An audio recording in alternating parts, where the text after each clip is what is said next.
দর্শক, রাজধানী ঢাকার যানজট নিরসনের উপায় খুঁজতে নির্দেশ দিয়েছিলেন প্রধান উপদেষ্টা ডক্টর মোহাম্মদ ইউনূস। সমাধানের লক্ষ্যে প্রস্তাব জানিয়েছেন বিশেষজ্ঞগণ। কতদিনে শৃঙ্খলায় ফিরবে রাজপথ, এই সব কিছু নিয়ে কথা বলতে দেশ ভাবনা এই মুহূর্তের বাংলাদেশের আজকের বিষয় আমরা ঠিক করেছি যানজটে ঢাকা। আজ আমার সঙ্গে দুজন অতিথি স্টুডিওতে যোগ দিয়েছেন, একজন আমার সঙ্গে ভার্চুয়ালি যোগ দিয়েছেন। আমার সঙ্গে স্টুডিওতে এই মুহূর্তে রয়েছেন জ্যেষ্ঠ সাংবাদিক সোহরাব হাসান, আপনাকে স্বাগত জানাচ্ছি। আমার সঙ্গে একই সঙ্গে রয়েছেন স্টুডিওতে অধ্যাপক ডক্টর হাদিউজ্জামান, গণপরিবহন বিশেষজ্ঞ, পরিচালক, অ্যাক্সিডেন্ট রিসার্চ ইনস্টিটিউট, বাংলাদেশ প্রকৌশল বিশ্ববিদ্যালয়। আপনাকেও স্যার স্বাগত জানাচ্ছি। একই সঙ্গে অনলাইনে আমার সঙ্গে যোগ দিয়েছেন অধ্যাপক ডক্টর আক্তার মাহমুদ, নগর পরিকল্পনাবিদ। স্যার, আপনাকেও স্বাগত জানাচ্ছি। আপনি হয়তো ভিডিওওয়ালা আমার সঙ্গে যোগ দিবেন। আলোচনায় যেতে চাই। শুরুতেই একটু অধ্যাপক ডক্টর হাদিউজ্জামান আপনার কাছে আসতে চাই। আজকের শোতেও আমরা দেখলাম যে চিরচেনা যানজটে আপনি পড়েছিলেন। বাস্তব অভিজ্ঞতা থেকেই বলতে চাই যে 5 আগস্ট এই সরকার পতনের পর ঢাকার রাস্তায় ট্রাফিক থাকা না থাকা, রাজনৈতিক ক্রান্তিকাল সব মিলিয়ে সড়ক ব্যবস্থাপনা এক ধরনের অস্থিরতা আমরা লক্ষ্য করেছি। কিন্তু এই যে অস্থিরতা, সেই অস্থিরতার সমাধানের পথ খুঁজতে আপনারা প্রধান উপদেষ্টাকে কিন্তু কিছু পরামর্শও দিয়েছেন। এই সংকটের সমাধানটা আসলে কোথায়? আমি পরিসংখ্যানে দেখছিলাম যে বছরে প্রায় 40,000 কোটি টাকার লোকসান হচ্ছে শুধুমাত্র যানজটের কারণে। ক্ষতি হচ্ছে। জি জি, ধন্যবাদ। আসলে আপনি জানেন যে আসলে আমাদের যানজটের যে সমস্যা, এটা একটা পেরেনিয়াল সমস্যা, বহু বর্ষজীবী একটা সমস্যা। কিন্তু আপনি যথার্থই বলছেন যে আসলে বিগত আমরা 1-1.5 মাসে দেখছি হঠাৎ করেই আমাদের পরিবহন ব্যবস্থাপনায় একটা বড় ধস নেমেছে আমি বলবো। এবং ধস যেটা দেখছি বিশেষত আপনি দেখেন যে হঠাৎ করে আমরা দেখলাম রাতারাতি প্রায় 10 থেকে 12 লক্ষ ব্যাটারিজাত রিক্সা অলিগলি থেকে বের হয়ে মূল সড়কে তারা চলে আসছে। অনেকটা স্বাধীনতার স্বাদ যেটাকে বলা হয়, তারা এখন সেই স্বাদটা অনুভব করছেন। পাশাপাশি আমরা দেখছি যে ট্রাফিক পুলিশ, তাদের উপস্থিতি যেমন কিছুটা কম, পাশাপাশি তাদের মনোবলের মধ্যেও একটা ধস নেমেছে। আসলে ট্রাফিক ব্যবস্থাপনা এবং ট্রাফিক আমরা যখন এনফোর্সমেন্ট নিয়ে কথা বলি, এখানে ট্রাফিক পুলিশের একটা বড় রোল আছে। কারণ আমরা কিন্তু এখনও অটোমেশনে যেতে পারিনি, আমাদের সিগন্যালগুলি ফাংশনাল না। আমাদের যে পুরো ঢাকা শহরে যে মূল সড়ক, পাশাপাশি যে আবার ফিডার রোডগুলি আছে, সেই ফিডার রোড এবং মূল সড়কে যে সংযোগস্থল, সেখানে যে নিয়ন্ত্রণের আমরা কথা বলি, সেটাও আসলে অনেকটা ম্যানুয়াল বা সনাতন যেটা আমরা বলি অ্যানালগ সিস্টেমে আমরা চলছি। সেখানে ট্রাফিক পুলিশ যদি ফাংশন না করে, তাহলে কিন্তু এই যে আমরা একটা হজবরল একটা অবস্থা আমরা সড়কে দেখছি, এটা আসলে অস্বাভাবিক না, আমি প্রথমেই বলবো। তো আপনি যে 40,000 কোটি টাকার কথা বলছেন, আমি মনে করি এটা অনেকটা কনজারভেটিভ কিন্তু একটা এস্টিমেশন। আসলে প্রকৃত ক্ষতির পরিমাণ আরও অনেক বেশি হবে। এটা মূলত শুধুমাত্র যে কর্মঘণ্টা নষ্ট, সেটার ক্ষতি। এর বাইরে অনেক ক্ষতি আছে। আপনি জানেন যে আমাদের বিশেষ করে যানজটে বসে থেকে অনেকে স্বাস্থ্যগত ঝুঁকিতে ভুগছে, সড়কের অবকাঠামোর ক্ষতি হচ্ছে, অনেকে অতিরিক্ত মাত্রায় ওষুধ খেতে হচ্ছে। এবং এই সমস্ত যদি আমি ক্ষতির হিসাব আমলে নেই, আমার ধারণা এই ক্ষতির পরিমাণ 50-60 হাজার কোটি থেকে যাবে। কিন্তু তো এই জায়গায় আসলে আমরা যে এখন যেটা দেখছি, যে আমি যেটা বলছিলাম যে বিগত 1-1.5 মাসে হঠাৎ করে যে একটা ব্যবস্থাপনায় ধস আমরা দেখছি, আমার মনে হয় আগে প্রথমে এই ধসটা ঠেকাতে হবে। আমরা 1.5 মাস আগে যে জায়গায় ছিলাম, প্রি অগাস্ট সিচুয়েশন আমরা যেখানে ছিলাম, আমাদের এখন টার্গেট কিন্তু ওই জায়গায় যাওয়া, অর্থাৎ তাৎক্ষণিক কিছু করার সিদ্ধান্ত এখানে নেওয়া হয়েছে। সেখানে আসলে 6 থেকে 7টা সিদ্ধান্ত আমরা প্রধান উপদেষ্টাকে জানিয়েছি, মূলত এনফোর্সমেন্ট রিলেটেড। আমরা অনেক সময় বলি লো কস্ট নো কস্ট সমাধান, অর্থাৎ যেখানে প্রকল্প লাগবে না, এখানে দরদটা অনেক বড় বিষয়, আপনি এনফোর্স করবেন। সেই জায়গায় পুলিশকে যদি আমরা এখন অ্যাক্টিভ করতে পারি, পুলিশের উপস্থিতি যদি শতভাগ নিশ্চিত করা যায়, আমরা যে স্টেপগুলির কথা বলেছি, তাৎক্ষণিক যে সিদ্ধান্তের কথা, এটা যদি বাস্তবায়ন করা যায়, আমার ধারণা যে আমরা 1 মাস আগে অন্তত যেখানে ছিলাম, অর্থাৎ গণ অভ্যুত্থানের আগে যে জায়গায় ঢাকা ছিল, সেই জায়গায় কিন্তু আমরা ফিরে আসতে পারবো। নিশ্চয়ই। আবার আপনার কাছে আসবে সোহরাব হাসান, আপনার কাছে আসতে চাই যে 5 আগস্ট সরকার পতনের পর ঢাকা রাস্তায় ট্রাফিক ব্যবস্থাপনায় আমরা কিন্তু একটা পরিবর্তন দেখেছিলাম, যে যারা ছাত্র জনতা তারাও কিন্তু ট্রাফিকের কাজ করেছে, ট্রাফিকিং ব্যবস্থাপনায় ঘাটতি আছে তাদেরও নজরে এসেছে বিষয়টা। তাহলে বোঝা যাচ্ছে যে এই ঐতিহ্যবাহী শহরের একটা বাস্তবতা হচ্ছে বা একটা সংকট হচ্ছে, এই যানজট। আমাদের যিনি প্রধান উপদেষ্টা তিনি চাইছেন দ্রুত এই সংকটের বা এই সমস্যার নিরসন, কিন্তু ট্রাফিক ব্যবস্থাপনা ঠিক করতে সরকারের সামনে বড় চ্যালেঞ্জ কি মনে করেন আপনি? সরকারের সামনে শুধু ট্রাফিক না, পুরো দেশটাই তো এখন বড় চ্যালেঞ্জ। অধ্যাপক হাদিউজ্জামান বলেছিলেন, এবং তিনি এবং তার আরেকজন সহযোগী না ডক্টর মোয়াজ্জেম হোসেন, তারা দুজন প্রধান উপদেষ্টার সাথে বৈঠক করেছেন। বৈঠকে তারা কিছু প্রস্তাব দিয়েছেন। প্রধান উপদেষ্টা আগ্রহ মানে কি বলে এক ধরনের মানে উদ্গ্রীব যে এটি কিভাবে সমাধান করা যায়। এখন যদি আমরা স্বৈরাচারী সরকারের পতন ঘটালাম এবং অনেক কিছুই তা ওই সরকারের মানবাধিকার লঙ্ঘন, দুর্নীতি, চুরি ইত্যাদি, অপশাসন, বিরোধী দলের উপর দমন পীড়ন, এগুলো অবশ্যই আমরা কখনোই চাই না বা কাম্য নয়।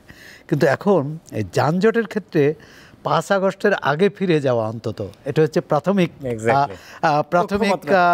চাওয়া। এটি কিন্তু খুবই উদ্বেগের বিষয়, চিন্তার বিষয়। অর্থাৎ আমরা যেটুকু এগিয়েছিলাম সেটি আবার পিছিয়ে গেলাম। হ্যাঁ, একটা ছিল মাঝখানে মেট্রো বন্ধ ছিল, সেটা একটা যে মেট্রোর কারণে। আর মেট্রো পুরো ঢাকা শহরে যে যান চলাচল বা জন চলাচল, মানুষের যে যাতায়াত, তার কত শতাংশ মেট্রো ধারণ করতে পারে? খুব 2-3%। আর বাকিটা কিন্তু অন্য যানবাহন, হয় ব্যক্তিগত, হয় সরকারি, অথবা গণপরিবহন, অথবা পায়ে হেঁটে। এখন যে বিষয়টি হয়েছে যে যানজট কমাতে হলে জনজট মানে মানুষের যে জট, সেটার ব্যাপারে এই মানে নজর দিতে হবে। আমরা যদি শুধু যানবাহন হিসাব করি, প্রথমত হচ্ছে আমাদের গণপরিবহন নেই যথেষ্ট। আমরা ঢাকা শহরে একটি আধুনিক শহরে 25% সড়ক থাকা দরকার, আমাদের আছে 8%। তাহলে প্রথমেই তো হচ্ছে যে আমরা কোনোভাবেই এটা সামাল দেওয়া সম্ভব না। আবার এই 8% সড়কে প্রাইভেট কারের সংখ্যা মানে যা অনেক বেশি। সুতরাং একজন মানুষ প্রাইভেট কারে যাবেন, তার জন্যে যে স্পেস দরকার সড়কে, আর আপনি যদি গণপরিবহন হয়, ওখানে হয়তো 5 জন মানুষ যেতে পারে, 10 জন মানুষ যেতে পারত। সার্বিক পরিকল্পনার অংশ কিন্তু হাদিউজ্জামান ভাইরা হয়তো আপাতত মানে সাময়িক কিছু টিপস দিতে পারেন, কিছু সাময়িক ব্যবস্থার কথা বলতে পারেন। একটা হচ্ছে সমন্বিত। আমরা হচ্ছে কি এই পুরো পরিবহন খাতে ঢাকা শহরে তো বটেই একটা কী বলে স্বার্থান্বেষী মহল।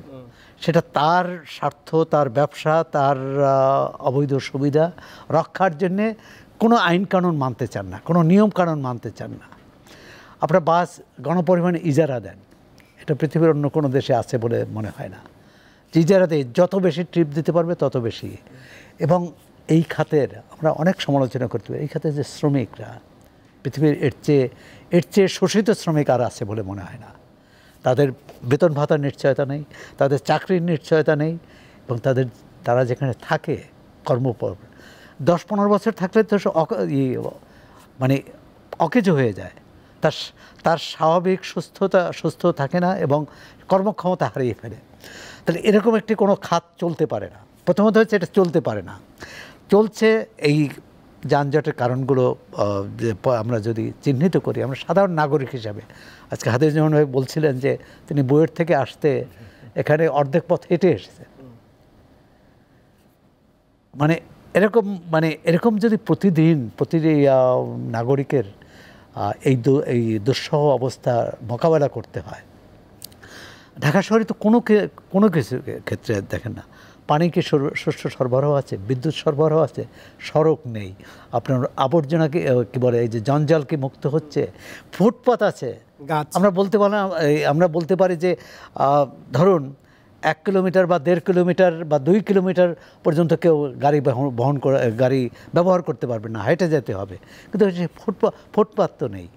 আগে উত্তরা এই অঞ্চলে এক ধরনের ছিল যে মানে সড়কগুলো পরিকল্পিত, রাস্তা বাড়িগুলো পরিকল্পিত, হাঁটা যেত। এখন সেখানেও যানজট, সেখানেও ফুটপাত দখল হয়ে যায়। পুরো একটা অব্যবস্থার মধ্যে আছি। এবং যে পরিবর্তনটা এসেছে, সেই পরিবর্তনে যদি এই জনগণের দৈনন্দিন সমস্যাগুলোর সমাধান যদি না করতে পারি, তাহলে কিন্তু মানুষ শুধু হতাশ হবে না, মানে আশা হারিয়ে ফেলবে। কোনো রকম দেখবেন যে মানে আগের সরকার এই সরকারের তারা পার্থক্য করবেন না, কারণ মানুষ চায়। এর পাশাপাশি আরেকটি যেটা সমস্যা, নিত্যপণ্যের দাম, সেটাও কিন্তু কমে নাই। আর এতে সবচেয়ে ক্ষতিগ্রস্ত হয় খেটে খাওয়া মানুষ, সাধারণ মানুষ। একটি বলছিলেন যে হাদিজুজ্জামান ভাই যে বলছিলেন যে এই যে ব্যাটারি চালিত রিক্সা, এটাও এ ব্যাপারেও সরকারকে কঠোর সিদ্ধান্ত নিতে হবে। এটা তো 2 মাস আগে ছিল না, তাহলে হঠাৎ করে এই মহাসড়কে এই ধরনের যানবাহন, আমরা চাই যে তাদের জীবিকা নষ্ট না হোক, তারা ঠিকমতো তারা আয় করতে পারুন। কোন একটা নতুন কৌশল ব্যবস্থা, একটা কৌশল নিতে হবে, একটা পথ বের করতে হবে। আসবো আরো এত সংকটের নগরে আমাদের বাস, আসলে কোনটা ফেলে কোনটা নিয়ে কথা বলবো সেটি নিয়েই আসলে এক ধরনের সন্ধিহান অবস্থা। আমার সঙ্গে অতিথি হিসেবে জুমে জয়েন করেছেন, অর্থাৎ ভার্চুয়ালি জয়েন করেছেন অধ্যাপক ডক্টর আখতার মাহমুদ, নগর পরিকল্পনাবিদ। স্যার, আপনাকে স্বাগত জানাচ্ছি। আপনার কাছে জানতে চাই যে এই মেগা সিটি ঢাকার পরিকল্পনায় বড় ধরনের ত্রুটি যদি না থাকে, তাহলে এই যে একটি সংকট, যানজটের কথাই আমি বলছি, সেই যানজটের পিছনে আসলে দায়ী কি? অনিয়মগুলো বা ত্রুটিগুলো কি? মোটা দাগে নগর পরিকল্পনাবিদ হিসেবে আপনি সেটিকে কিভাবে বিশ্লেষণ করবেন? ধন্যবাদ আপনাকে। আপনি বেশ বিস্তৃত পরিসরের একটি প্রশ্ন করলেন। এখন আমি প্রথমত যে আলোচনাটা হচ্ছিল তার সূত্র ধরে 2-1টি কথা বলে তারপর আপনার প্রশ্নের উত্তরে আসছি। আজকে 5 আগস্টের পরে আজকে এখন 1 মাসের একটু বেশি সময় পার হলো। এমন কি পরিবর্তন হলো যে এখন আমাদের একেবারে অসহনীয় একটা ট্রাফিক জ্যামের মধ্যে এই নগর চলছে। মানে 5 আগস্টের আগের যে বাংলাদেশ এবং আজকের এই বাংলাদেশের মধ্যে মানে সড়কে আমি অন্ততপক্ষে 2টো পরিবর্তন দেখি। একটা পরিবর্তন হচ্ছে যে আমাদের অনেক প্রধান সড়কেও এখন ব্যাটারি চালিত রিক্সাগুলো চলছে, অটোগুলো চলছে। কোনো জায়গায় সেকেন্ডারি রোডগুলোতেও প্রচুর পরিমাণে ব্যাটারি চালিত এবং রিক্সাগুলো বেড়েছে। এটি একটি পরিবর্তন। আরেকটি পরিবর্তন হচ্ছে যে ঠিক আগে যেমনটা ট্রাফিক ব্যবস্থাপনায় যারা নিয়োজিত ছিলেন তারা যতটা আন্তরিকভাবে কাজ করছিলেন অথবা তারা যে পরিমাণ এফোর্ট দিচ্ছিলেন, সেইখানে আমার কাছে মনে হয় একটা ঘাটতি কিন্তু এখনো আছে। ফলে এই দুটো কাজ ছাড়া আর তেমন কোনো পরিবর্তন কিন্তু আমি দেখিনি। তবে তাহলে কি এই দুটো বিষয়ে যদি সঠিক সিদ্ধান্ত নেওয়া যায়, তাহলে কি অন্ততপক্ষে আগস্টের আগের যে অবস্থা, জুলাইতে যে অবস্থাটা ছিল, সেই জায়গাটা কি ফিরে যেতে পারবো? হয়তো ফিরে যেতে পারবো। আমার কাছে মনে হয় অন্ততপক্ষে জুলাইতে যে অবস্থাটা ছিল সেই জায়গাটা ফিরে আসা যায় যদি আন্তরিকতার সাথে এই ট্রাফিক ব্যবস্থাপনাটি করা হয় এবং এই রিক্সাগুলোকে, ব্যাটারি চালিত রিক্সাগুলোকে প্রধান সড়ক থেকে অন্ততপক্ষে গলিগুলোতে অথবা সেকেন্ডারি রোডগুলোতে নিয়ে যাওয়া যায়। এই জায়গাটাতে একটা আমার মনে হয় সঠিক সিদ্ধান্ত নিতে হবে এবং স্ট্রিক্টলি সেটাকে মানতে হবে। এটি একটি বিষয়। আর এরপরে আপনি যে কথাটি বললেন যে নগর পরিকল্পনার মধ্যে ভুল ভ্রান্তির যে কথাগুলো বলছেন, দেখেন ঢাকা শহরের যতগুলো পরিকল্পনা আছে তার মধ্যে প্রধান পরিকল্পনা সেটি হচ্ছে ডিটেল এরিয়া প্ল্যান বা ড্যাপ, যেটা রাজধানী উন্নয়ন কর্তৃপক্ষ করে। সেখানে আপনার পরিবহন পরিকল্পনাটাকেও বিবেচনায় নেওয়া হয়। সেখানে ট্রাফিক, মানে আপনার জলজট, যানজট, মানুষের বসতি এবং মানুষের এই যে এলাকাগুলো তৈরি হবে, কত মানুষ এসে বসবাস করবে, এই সমস্ত বিষয়গুলো কিন্তু এই ডিটেল এরিয়া প্ল্যানের মধ্যে থাকে। সৌরভ ভাই কিন্তু খুব ইন্টারেস্টিং একটা শব্দ বলেছেন, আমার কাছে খুব পছন্দ হয়েছে। তিনি বলেছেন জনজটের কথা। এই যে জনজটের কথাটা আসলো, তার মানে একটা ক্রাউড, জনঘনত্ব।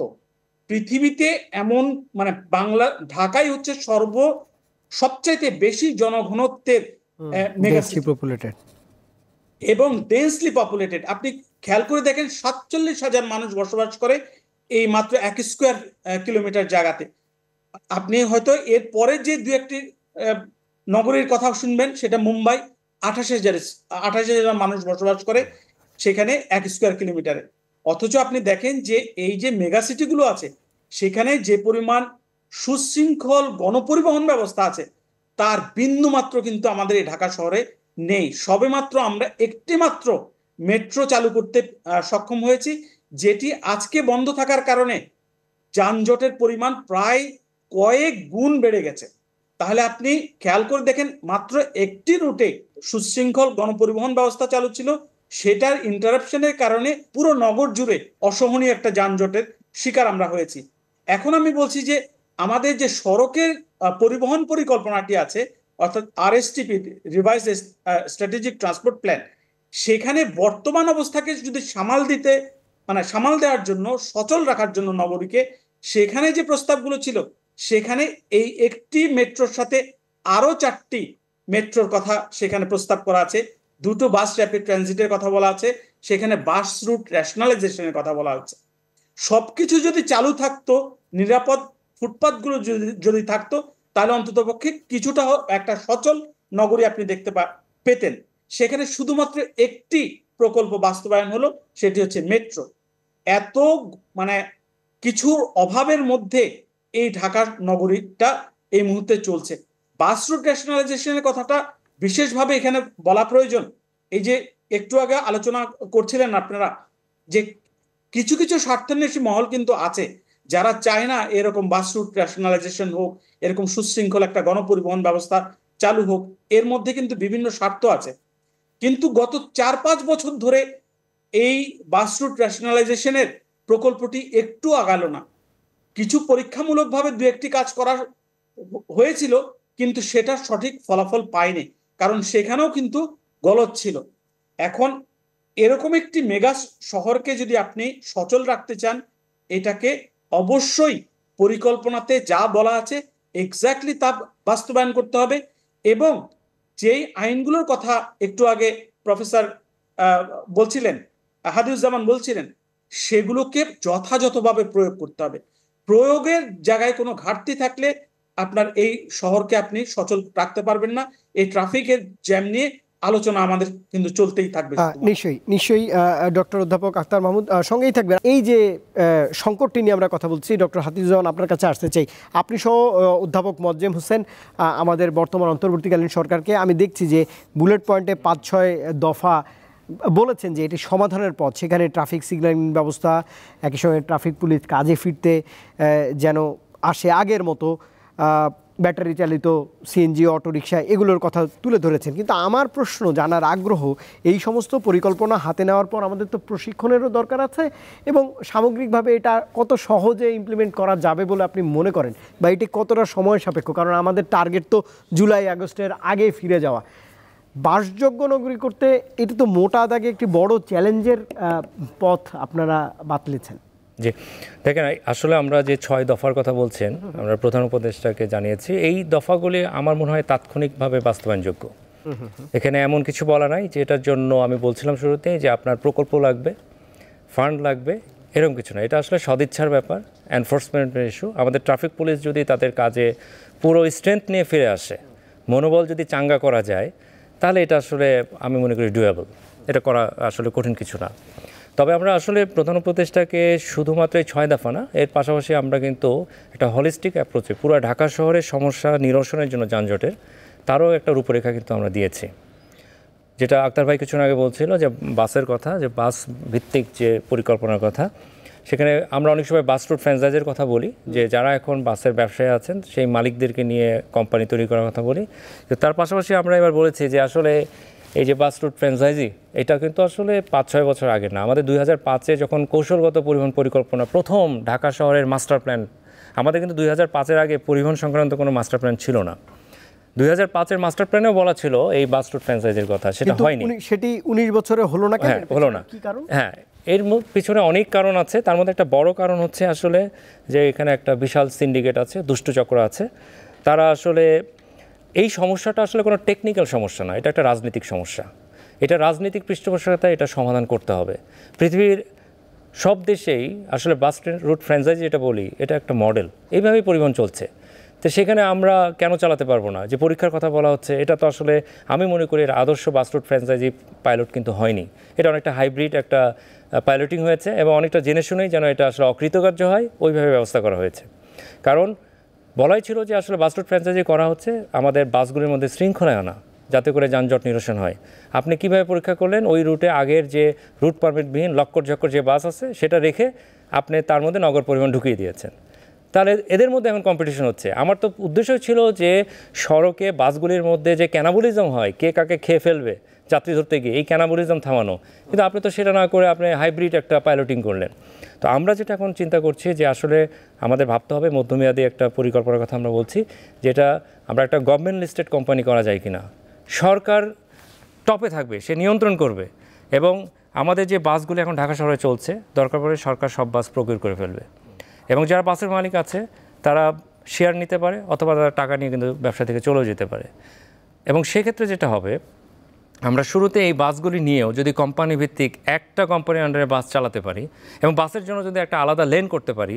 আপনাকে আমি একটা তথ্য দেই, একটা আলাদা বাস লেনে যদি আমরা বাস চালাই প্রতি ঘন্টায় প্রায় 15,000 যাত্রী সে পরিবহন করতে পারে। সমান পরিমাণ যাত্রী যদি এখন আমার প্রাইভেট কারে পরিবহন করতে হয়, আমার 5টা লেন লাগবে। আমার সড়কে 2-এর বেশি লেনই নাই, আমি 5 লেন দিয়ে কীভাবে, তাহলে আমি কীভাবে এটা অ্যাকোমোডেট করবো? সম্ভব না। যেটা ঢাকা শহরের যে জনসংখ্যা যেটা আমরা বলছি, এটার যে ফুটপ্রিন্ট, এই যে আমরা ঢাকা শহরের উপরে যেভাবে আসলে অত্যাচার করে ফেলেছি, সেটারই তো প্রায়শ্চিত্ত এখন আমরা করছি।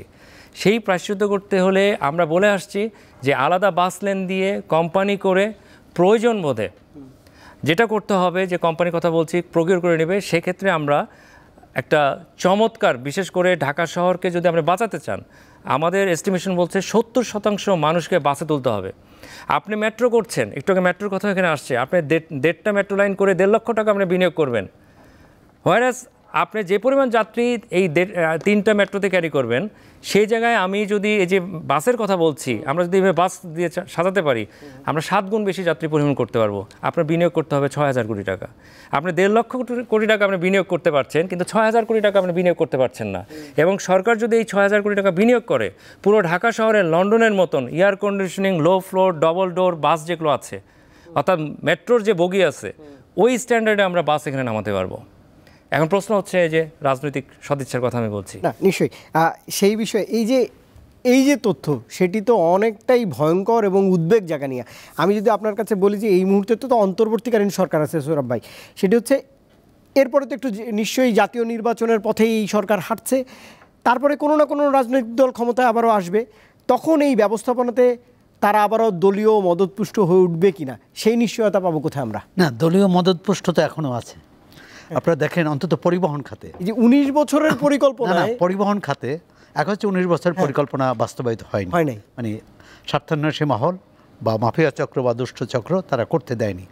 আরেকটি হচ্ছে আপনার 5 আগস্ট ক্ষমতার হাত বদলের সঙ্গে সঙ্গে টার্মিনালগুলো হাত বদল হলো, আপনার স্টেশনগুলোর হাত বদল হলো, ইউনিয়ন অফিসগুলো হাত বদল হলো।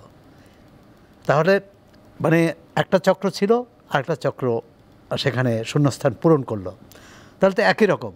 পরিবর্তনটা কোথায়? আমরা তো জনগণের এই ছাত্র গণ অভ্যুত্থানের মধ্যে দিয়ে একটা পরিবর্তন চেয়েছিল, এবং দৃশ্যনীয় পরিবর্তন, এবং যেটা মানুষের কল্যাণ করবে। হাদিউজ্জামান ভাই যে প্রস্তাবগুলো দিয়েছেন, এর সাথে আমি দ্বিমত করছি না। হয়তো করা যাবে যদি সদিচ্ছা থাকে, এবং সরকার কতটা মানে কতটা এর বাস্তবায়নে কতটা নজর দিতে পারবে, কতটা আইন প্রয়োগ করতে পারবে। যদি একটা হচ্ছে তো অভিন্ন কোম্পানির মাধ্যমে একটা রুটে, আমরা তো কিছুটা সুফল দেখলাম যে হাতিরঝিল, গুলশান বনানী, চক্রাকার বাস, হ্যাঁ চক্রাকার বাস। তাহলে ওই রুটে যদি এটা সফল হয়, তাহলে অন্য রুটে সফল হবে না কেন? সুতরাং এটি, এবং অন্তর্বর্তী সরকার একটা সুবিধা আছে যে রাজনৈতিক কোনো দায়বদ্ধতা নেই কোনো দলের প্রতি, নেতাকর্মীদের প্রতি, পরিবহন খাতের প্রতি। তো সুতরাং তারা কিন্তু এই উদ্যোগটা নিতে পারে, অন্তত পথ দেখাতে পারে, দ্রুত এই উদ্যোগটা নিতে পারে। দ্বিতীয় হচ্ছে সমস্ত দখলবাজি, চাঁদাবাজি বন্ধ করতে হবে, কারণ এই যানজটের সাথে এটা সম্পর্কিত। আপনি এটা বন্ধ করতে পারলে, তাহলে আছে না যেটা বলছেন যে কোনো প্রকল্প অর্থ ছাড়া বিনিয়োগ ছাড়া এটা করা যাবে, এটাও বিনিয়োগ ছাড়া করা যাবে, আপনি শুধু বন্ধ করবেন। তৃতীয় হচ্ছে মালিকদের রাজি করাতে হবে যে তারা মানে একক পরিবহনে এটি করবে, না হলে তারা তাদের বিনিয়োগ নিয়ে যেতে পারে। সরকার হয়তো কোনো কোনো ক্ষেত্রে ক্ষতিপূরণ দিতে হতে পারে সরকারকে। আর দীর্ঘমেয়াদী বা মধ্যমেয়াদী যে পরিকল্পনা, সেটি হচ্ছে 1.5 কোটি বা 2 কোটি যাই বলি, মানুষের ধারণ ক্ষমতা এই ঢাকা শহরের নেই। সেক্ষেত্রে বাংলাদেশ পানি ভবন কেন ঢাকা শহরে থাকতে হবে? নৌ পরিবহন সংস্থার প্রধান সদর দপ্তর কেন থাকতে হবে? নদী ভবন কেন ঢাকায় থাকতে হবে? এখানে কি নদীর গবেষণা হয়? আর ঢাকা শহরের চারপাশের নদী সব আমরা হত্যা করে ফেলছি। এর সঙ্গে যে বিষয়টি যোগ করতে চাই, মানে সরকারকে না, মানুষকে, শুধু সরকার কিন্তু সব কিছু করতে পারবে না। আমাদের মধ্যে একটা চিন্তা আছে সরকার এটা করে দেবে। আমি কি করছি? আমি এই কাজে অন্তরায় কিনা? যদি অন্তরায় হয়ে থাকি, আমি যদি বাধা হয়ে থাকি, বাধাটা দূর করতে হবে আমাকেই। আপনি ফুটপাথে তার যানবাহন চলে না, কিন্তু ফুটপাথগুলো কেন আমরা পরিচ্ছন্ন রাখতে পারি না? কেন হাঁটার সুযোগ করতে পারি না?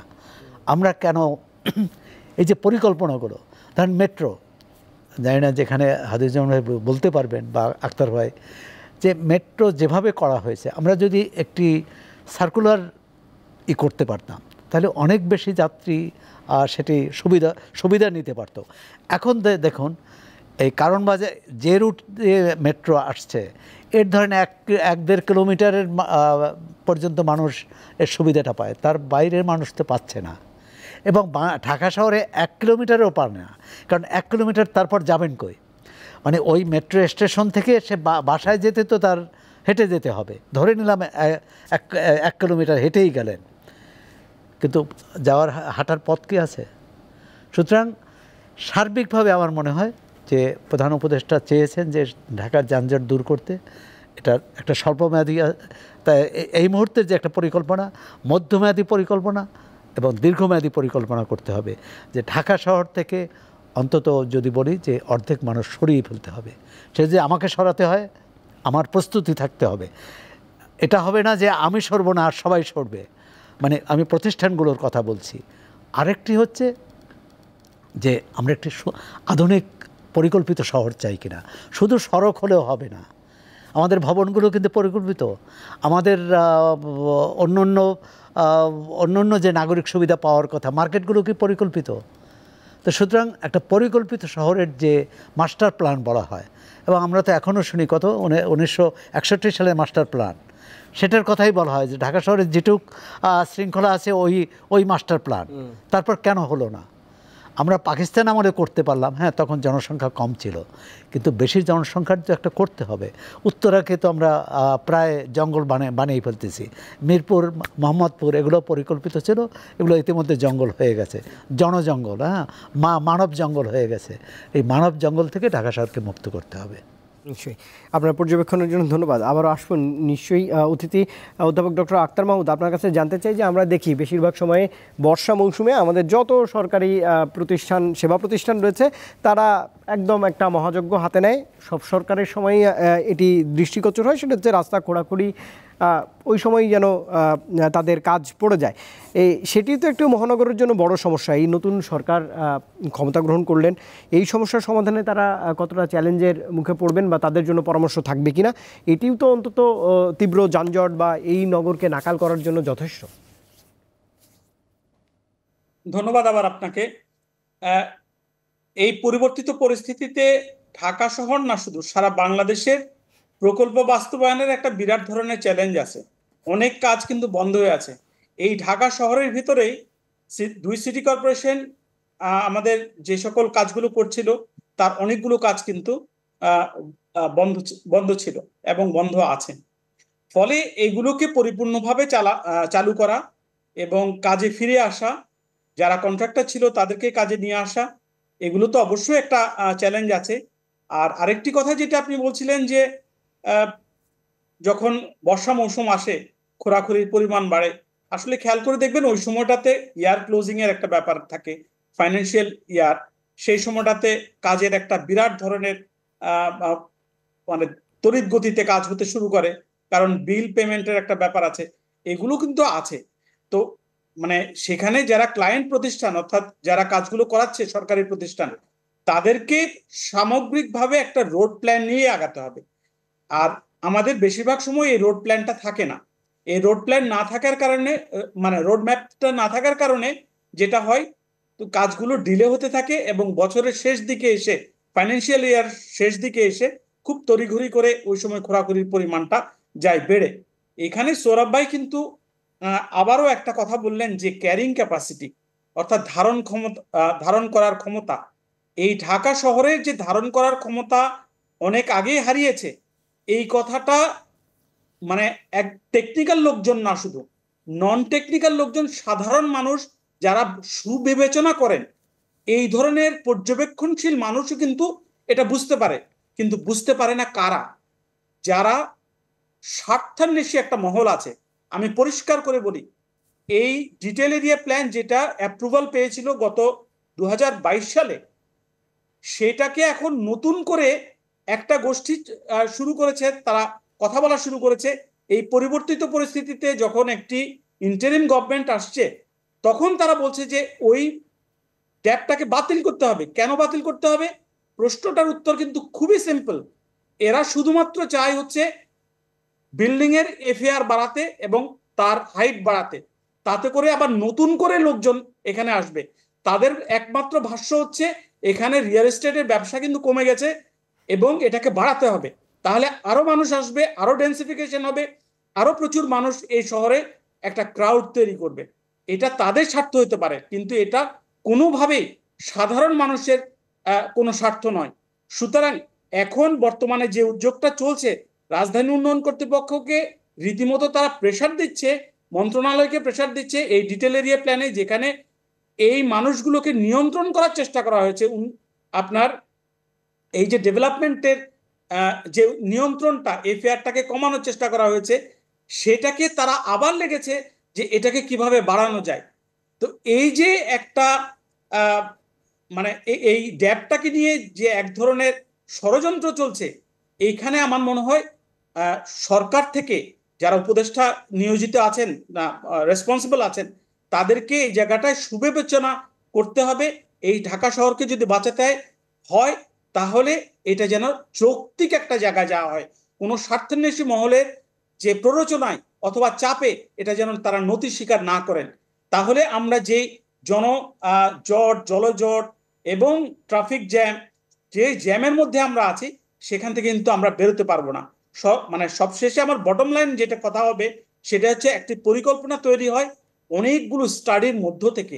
এটা একটা রিফাইন্ড সিদ্ধান্ত, কারো ইচ্ছা অনিচ্ছার কাছে এটা যেন নতি স্বীকার না করো। নিশ্চয়ই। অতিথি অধ্যাপক ডক্টর আখতার মাহমুদ, আপনি আমার সঙ্গে ভার্চুয়ালি যোগ দিয়েছেন, অসংখ্য ধন্যবাদ। এই দেশভাবনার আজকের আয়োজনে আপনি সময় দিয়েছেন, মতামত জানালেন। অন্যদিন নিশ্চয়ই আবারও কথা বলবার চেষ্টা করব। ভালো থাকবেন, আপনাকে বিদায় দিতে হচ্ছে। আবারও একটু আসতে চাই ডক্টর অধ্যাপক হাদিউজ্জামান আপনার কাছে। আমরা দেখি যে যথেষ্ট পরিমাণ বৈধ পার্কিং ব্যবস্থাপনাও আমাদের রাজধানীর মেগা সিটির এই প্রধান একটি সমস্যা। এর সমাধান আসলে কিভাবে হওয়া উচিত, এটিও তো একটি বড় কারণ। অবশ্যই আমরা আমাদের গবেষণায় দেখি এই যে আপনার যত্রতত্র অবৈধ যে পার্কিং, এটার জন্য আসলে ঢাকা শহরে যে পরিমাণ যানজট হয় তার 30% কিন্তু এই পার্কিংয়ের জন্য। তার মানে আমরা যে ক্ষতির পরিমাণ বলছি 40,000 বা 50,000 কোটি টাকা, তার প্রায় 1/3 কিন্তু এই পার্কিংয়ের জন্য ক্ষতি। তার মানে পার্কিংকে আমরা নিয়ন্ত্রণ করতে হবে। কিন্তু বিষয়টা হলো যে আমাদের কিন্তু ঢাকা শহরে আপনি দেখেন মাল্টি স্ট্রিট পার্কিং কিন্তু বেশ কয়েকটা জায়গায় অতীতেও করা হয়েছে, কিন্তু আবার ওই জায়গায় ফিরে আসতে হয় যে আমাদের আসলে এনফোর্সমেন্ট ব্যবস্থা নাই। মানুষ তো আসলে ভার্চুয়ালি আমাদের রাস্তায় পার্কিং অনেকটা ফ্রি। সেন্ট্রাল লন্ডনে আজকে যদি পিক আওয়ারে আমরা ঢুকি, শুধু পার্কিংয়ের জন্য আপনার 1 থেকে 1,500 টাকা দিতে হবে বাংলাদেশি টাকায় যদি আমি বলি, এবং পিক আওয়ারে ঢুকতে গেলে আপনার রোড প্রাইসিং হয়, আরও আপনার 1,500 টাকা দিতে হবে। তাহলে 3,000 টাকা আমরা প্রতিদিন যদি পকেট থেকে বের হয়ে যায় গাড়ি নিয়ে সেন্ট্রাল লন্ডনে ঢোকার জন্য, তাহলে মাস শেষে আপনাকে প্রায় 1 লক্ষ টাকা দিতে হবে। এটা হলো অনেক সময় নিরুৎসাহিত করা হয়, কারণ তাদের ভালো মানের গণপরিবহন আছে। তোমাকে তো আমি অল্টারনেটিভ দিয়েছি, তুমি কেন গাড়ি নিয়ে ঢুকবা? ঢুকলে তোমাকে এই কম্পেনসেশন করতে হবে। সেই মেকানিজম আমাদের নাই এবং করাও যাচ্ছে না, কেননা আমাদের এখনও ঢাকা শহরে যে গণপরিবহন বলতে যেটা বোঝায়, যেটা আসলে একটা ব্যাকবোন বা মেরুদণ্ড হিসেবে কাজ করার কথা, সেটা কিন্তু তৈরি হয়নি। আমরা যে গণপরিবহনের কথা বলি, আসলে আমি দ্বিমত পোষণ করি, এটা গণপরিবহনের কোনো চরিত্র বা সংজ্ঞার সাথে যায় না। গণপরিবহন হতে হলে অবশ্যই এটার একটা শিডিউল থাকতে হবে, এটা একটা ফ্রিকোয়েন্সি থাকতে হবে। মেট্রো রেল একটা গণপরিবহন, ওর কিন্তু শিডিউল আছে, একটা নির্দিষ্ট ফ্রিকোয়েন্সিতে 8 মিনিট পর পর আসে। এই কথাটি আরেকটু বিশ্লেষণভাবে জানতে চাওয়ার জন্য আমার আগ্রহের জায়গা থেকে, সরকার যদি চায়ও, যারা ব্যক্তিগত যানবাহন ব্যবহার করেন তারা কি গণপরিবহনের প্রতি আগ্রহী হবেন কিনা? চমৎকার প্রশ্ন। আপনি আমি একটা উদাহরণ দিয়ে বলি, আমাদের যে মেট্রো রেল করার কিন্তু একটা বড় উদ্দেশ্যই ছিল আমার নিচের সড়কে যারা ব্যক্তিগত গাড়ি ব্যবহার করে তাদের মধ্যে ফ্যাটাল অ্যাট্রাকশন করতে হবে, তাদেরকে আপনি অনেকটা সাক করে উপরে তুলে নেবেন। আমাদের গবেষণা বলছে মেট্রো রেলে যারা যাত্রী এখন, তার মাত্র 3% প্রাইভেট কার থেকে আসছে, 70% আসছে আমার নিচের গণপরিবহন থেকে। পুরা চিত্রটা আসলে রিভার্স হয়ে গেছে। এটা হওয়ার কথা না। আমার গণপরিবহন তো ব্যাকবোন, গণপরিবহনের উপর আমার মেট্রোর মতো আধুনিক পরিবহন চাপানো হয়, সেখানে প্রাইভেট কার থেকে কিন্তু যাত্রী আসেনি। আজকের একটি ছবি আপনাকে দেখাতে চাই, আমার মুঠোফোনে রয়েছে, আমাদের রিপোর্টার দিয়েছেন আমাদের নিউজ ফিড গ্রুপে। এইখানে একটি সড়ক, মেট্রো যেহেতু আজকে অকার্যকর হয়েছিল, এখানে মাত্র একটি গণপরিবহন অর্থাৎ একটি পাবলিক বাস আমি দেখতে পাচ্ছি, আর সবই ব্যক্তিগত গাড়ি। এক্স্যাক্টলি, এইটাই হলো একটা বড় সমস্যা যে আপনি দেখেন এরকম খুচরা যানবাহন আপনাকে আমাকে দেখাচ্ছেন, আমি বলবো এটা খুচরা যানবাহন। কারণ আমার সড়কের যেহেতু সক্ষমতা নাই, এখানে আমার যেটা আমি বললাম যে আসলে গণপরিবহনের কোনো বিকল্প আসলে ঢাকা শহরে নাই, এটা বুঝতে হবে। তো আমরা এই ব্যক্তিগত গাড়িকে আসলে অতীতেও বিভিন্নভাবে আমরা ইনসেন্টিভ দিয়ে ফেলেছি। আপনি সিএনজি কনভার্সন থেকে শুরু করে একসময় আপনার গাড়ি কিনতে গেলে দেখা যেত আপনার ডেপ্থ আপনার 30% দিলেই হতো, এখন হচ্ছে আমরা 50% আমরা ব্যাংক পেমেন্ট করে দিচ্ছে, সহজ করে দিয়েছে। এবং পার্কিংয়ের যে বিষয়টা আপনি নিয়ে আসছেন বারবার, এবং আক্তার ভাই এখানে নাই, একটা জিনিস কি আমরা আমাদের এই যে ড্যাব বলি বা আমাদের প্ল্যানিং বলি, এখানে কিছু জায়গায় ভুল ছিল যে প্রত্যেকটা বিল্ডিংয়ের নিচে নাকি পার্কিং রাখতে হবে। পুরাতন ঢাকার মতো জায়গা যেখানে আপনার রাস্তা সরু, সেখানে আপনি একটা উঁচু বিল্ডিং করে যদি পার্কিং করেন, আপনি কিন্তু আসলে ব্যক্তিগত গাড়ি উৎসাহ করছেন। তো এই জিনিসগুলি কিন্তু আমরা কখনো ভাবিনি। না ভাবার ফলে ব্যক্তিগত গাড়ি ঢাকা শহরে যেভাবে বেড়েছে, এখন আমরা দেখছি এটার প্রবৃদ্ধি প্রায় 5.5%। এই শতাংশ যদি বাড়তে থাকে, আমার ধারণা 4.5 স্কোয়ার কিলোমিটার ঢাকার এরিয়া শুধু পার্কিংয়ের জন্য ছেড়ে দিতে হবে। তার মানে ঢাকার যে মূল সড়ক আছে প্রায় 200 কিলোমিটার, পুরোটাই আপনার শুধু পার্কিংয়ের জন্য ছেড়ে দিতে হবে, তাহলে অন্য কোনো আর যানবাহন চলতে পারবে না। তো এই যে ব্যক্তিগত গাড়ির যে কথা বলছি, গণপরিবহনটা আমি যে বারবার বলছি, গণপরিবহনকে যদি আমি শিডিউল বেস ফ্রিকোয়েন্সি বেস করতে পারতাম, এবং আমি কিন্তু শুধু গণপরিবহন বলতে যদি সময় স্বল্পতার কারণে বলছি না, আমি কিন্তু একটা নেটওয়ার্ক কনসেপ্ট বলছি। মেট্রো হবে মূল ট্রাঙ্ক, তার সাথে বাস হবে ফিডার, এবং আমার যে সাইড রোড আছে সেখানে ছোট ছোট রিক্সা যেটা আমার এলাকায় হবে তারা বাসকে ফিট করবে। এরকম একটা নেটওয়ার্কের স্বপ্ন আমাদের দেখতে হবে। আমি বিক্ষিপ্তভাবে যদি বলি মেট্রো রেল, আমি যদি বলি গণপরিবহন, কাজ করবে না। পুরো একটা নেটওয়ার্ক নিয়ে আমাকে কথা বলতে হবে। এই নেটওয়ার্কটা এখন ঢাকাতে পুরোপুরি মিসিং। এই নেটওয়ার্কটা এখনও তৈরি হয়নি। আমার মেট্রো হয়েছে, কিন্তু মেট্রো স্টেশন আসার জন্য যে ফিডার কানেক্টিভিটি থাকার কথা, সেটা গণপরিবহন দিয়ে হোক বা ফুটপাথ দিয়ে হোক, যেটা বারবার বলছে ফুটপাথের কথা, সেই কানেক্টিভিটি তো নাই। তাহলে মানুষ এখন বাসা থেকে মেট্রো স্টেশনে যাবে একটা সেকেন্ডারি মোড দিয়ে, নামার পর আরেকটা সেকেন্ডারি মোড, ফেরার পথে আরেকটা সেকেন্ডারি মোড। যারা এখন ব্যক্তিগত গাড়ি আপনি ছবি দেখাচ্ছেন, তারা তো বেডরুম টু বেডরুম গাড়ি দিয়ে যায়, ডোর টু ডোর বাদ দিলাম, আমি বেডরুম থেকে বেডরুমে যেতে চাই। তা আপনি যদি তাকে ওই যে স্টেশনে যাওয়া, নামার পর আবার এরকম 4টা ফিডার মোড দিয়ে তাকে যদি মেট্রোতে যাতায়াত করতে হয়, সে তো মেট্রো ইউজার হবে না। তার জন্য একটা চমৎকার কানেক্টিভিটি লাগবে। এটা হলো নেটওয়ার্ক। মেট্রো তো হচ্ছে আসলে ব্রডব্যান্ড কানেকশন। তা আপনি তো এর সাথে কোনো কানেক্টিভিটি তৈরি করেননি। এটা হচ্ছে আমি মনে করি যে মেট্রোর মতন এত বড় একটা প্রকল্প করলাম এবং 21 শতাব্দীতে আমরা করলাম, ট্রানজিট ওরিয়েন্ট ডেভেলপমেন্টের এখানে কনসেপ্ট নাই, কানেক্টিভিটি নাই, এত টাকা বিনিয়োগ হয়ে গেল। অথচ মেট্রো স্টেশনকে ঘিরে যদি আমরা টিওডি করতে পারতাম, high rise building, second residential area, তাহলে কিন্তু মানুষের এই মানে সেকেন্ডারি মোডে যে স্টেশন আসা, সেটাও হয়তো লাগতো না। এটার জন্য একটা সুষ্ঠু পরিকল্পনা লাগবে। সেটা তো আসলে আমাদের যারা আসলে কনসালটেন্ট, আমরা তো কনসালটেন্ট বেসড, দেখা যায় বাইরে থেকে আসতেছে, অনেক সময় বলে ব্রিফকেস কনসালটেন্ট, ডিজাইন রেডি আছে, খুলে দিয়ে আমাদেরকে অনেকটা গিনিপিগের মধ্যে খাওয়াই দিয়ে চলে গেল। কিন্তু অন্য দেশে গেলে এই আপনি একই সময় ইন্দোনেশিয়াতে মেট্রো হয়েছে, তাদের যদি আপনি মেট্রোর পরিকল্পনা দেখেন, শুধু ব্রডব্যান্ড না, এটার সাথে কানেক্টিভিটিগুলি এত চমৎকারভাবে করা, পরিকল্পনাটা হচ্ছে ওই জায়গায় পরিকল্পনার সৌন্দর্য। এখন মেট্রো শুধুমাত্র দ্রুত বেগের গণপরিবহন হিসেবে আসলে ব্যবহার করে না, মেট্রো আসলে আশেপাশের ভূমি ব্যবস্থাপনায় পরিবর্তন করে দেয়, পুরো ল্যান্ড ইউজটাকে চেঞ্জ করে দেয়। সেটা হচ্ছে আসলে মেট্রো আমরা বলি অনেক সময় যে এটা একটা গণপরিবহন না, 21 শতাব্দীতে শুধু গণপরিবহন হিসেবে এটা ব্যবহার করা হয় না, এটা ল্যান্ড ইউজকে চেঞ্জ করার জন্য একটা আমরা যেটা বলি টাউন প্ল্যানিং টুল হিসেবে ব্যবহার করা হয়। কিন্তু সেটা কিন্তু আমরা করিনি। আমরা শুধু গণপরিবহন, দ্রুত বেগের গণপরিবহন, স্বস্তিদায়ক গণপরিবহনের কথা বলছি, কিন্তু আমরা টাউন প্ল্যানিং করতে কিন্তু পারিনি আসলে। নিশ্চয়ই, হাদিউজ্জামান অসংখ্য ধন্যবাদ। সৌরভ হাসান, আপনার আজকের একটি খবর জানাতে চাই যে একদিনে ঢাকা মহানগর এলাকায় ট্রাফিক আইন লঙ্ঘন করার জন্য লঙ্ঘনকারীদের বিরুদ্ধে 292টি মামলা হয়েছে। আজকের তথ্য দিচ্ছি, 11,67,500 টাকা জরিমানা করেছে পুলিশ। আপনি এই পরিসংখ্যানটা জানালাম। গতকাল থেকেই প্রজ্ঞাপন জারির পর সেনাবাহিনীকে বিশেষ নির্বাহী ম্যাজিস্ট্রেসি ক্ষমতা দেওয়া হয়েছে, সরকারই দিয়েছে। সার্বিকভাবে শৃঙ্খলা ফেরাতে তাদের কোনো ভূমিকা বা তারা কোনো পদক্ষেপ রাখতে পারে কিনা? না, এসব পদক্ষেপ হচ্ছে অপরাধ সংগঠিত হলে তার প্রতিকার, তার শাস্তি, তাই না? কিন্তু সরকারের বা যে কোনো কর্তৃপক্ষের প্রথম লক্ষ্য থাকতে হবে অপরাধ সংগঠিত না হয়, না হতে পারে এই পথগুলো বন্ধ করা। অর্থাৎ আপনি যেমন এই ব্যাটারি চালিত রিক্সার কথা বলা হচ্ছে, আপনি নামলে শাস্তি দিলেন, কিন্তু নামাতে না পারে এ ব্যাপারে এলাকাভিত্তিক আপনি জনমত তৈরি করেন, এলাকাভিত্তিক তাদেরকে বোঝান, কারণ তারা তো খেটে খাওয়া মানুষ, সুতরাং তাদেরকে রুটি রুজি বন্ধ না হয় সে ব্যবস্থাও করতে হবে। এমনকি তারা যে এলাকায় থাকবে সেখানে কেউ কোনো রকম মানে তাদের সেখানে চাঁদা দিতে না হয়, চাঁদাবাজি করতে না হয়, মানে চাঁদাবাজির শিকার না হয়। এই অনেকগুলো মানে ছোট ছোট পদক্ষেপ, এর জন্য টাকা দিতে হবে না বা টাকা বিনিয়োগ করতে হয় না, এই পদক্ষেপগুলো। আর আপনি যে বর্ষাকালে সড়ক খোঁড়াখুড়ির কথা বলছেন, এর একটা বিজ্ঞানসম্মত কিন্তু একটা উপায় আছে।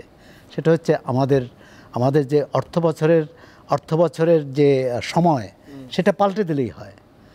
এখন আমরা জুলাই জুন অর্থ বছর করি, সেটা আপনি এপ্রিল করতে পারেন, ভারতে যেমন এপ্রিল করেছে, আপনি জানুয়ারি ডিসেম্বরও করতে পারেন।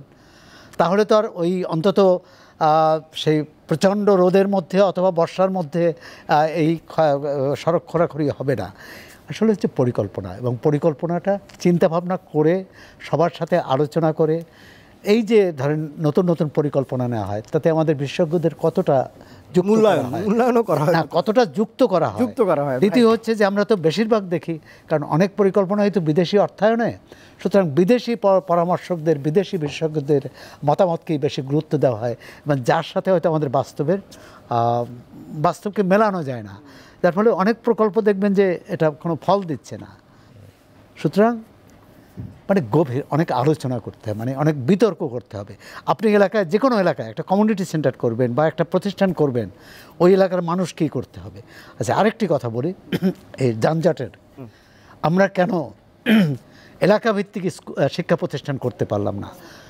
আপনি উত্তরা যার বাসা, তিনি সেগুনবাগি ধানমন্ডি স্কুলে যাবে, ধানমন্ডি যার বাসা তিনি উত্তরা যাবেন, এটা সিদ্ধান্ত নিলেই হয়। কারণ যে আমরা এই এলাকায় এই মানসম্মত একটি স্কুল তৈরি করার দায়িত্ব কিন্তু ওই এলাকার বাসিন্দাদের। তারা যদি না করে ভালো শিক্ষা পাবে না, কিন্তু তারা করবেন। কিন্তু সরকার, আমরা তো সব কিছু করি আমলাতান্ত্রিক উপায়ে, মানে আপনারা ঠিক করেন। আপনার মনে আছে যে ঢাকা শহরে কতটি আদর্শ স্কুল করার কথা ছিল, একটাও হয়নি। সুতরাং আমরা যা বলি তা করি না, আমরা অনুষ্ঠান আয়োজন করি কিন্তু সেটা কার্যে পরিণত করি না। রবীন্দ্রনাথ বলেছেন, তা আমরা সেই রবীন্দ্রনাথের সতর্ক বাণী যদি আমরা মনে রাখি, আমাদের নীতি নির্ধারকরা, তাহলে আশা করি আরো কিছুটা স্বস্তি পাবে, স্বস্তি মিলবে নিশ্চয়ই। দর্শক, শেষ করতে হবে। অধ্যাপক ডক্টর হাদিউজ্জামান, অসংখ্য ধন্যবাদ জানাচ্ছি, আপনি সময় দিয়েছেন আমাকে। একই সঙ্গে জ্যেষ্ঠ সাংবাদিক সৌরভ হাসান, অসংখ্য ধন্যবাদ। আলোচনায় অংশ নিয়েছেন, পরামর্শ দিয়েছেন। নিশ্চয়ই এই পরামর্শ এবং এই পরিকল্পনা যারা দিচ্ছেন, তাদের পরিকল্পনা পরামর্শ নিয়ে অন্তর্বর্তীকালীন সরকার সমাধানের পথ খুঁজবেন, এমন প্রত্যাশা তো থাকছেই। দেশভাবনা প্রতি রবিবার এবং বুধবার করবার চেষ্টা করছি, এবং এই মুহূর্তের বাংলাদেশের সংকট সম্ভাবনার কথা বলবার চেষ্টা করছি। আয়োজনের সঙ্গে থাকবার জন্য ধন্যবাদ। আজ শেষ করছি।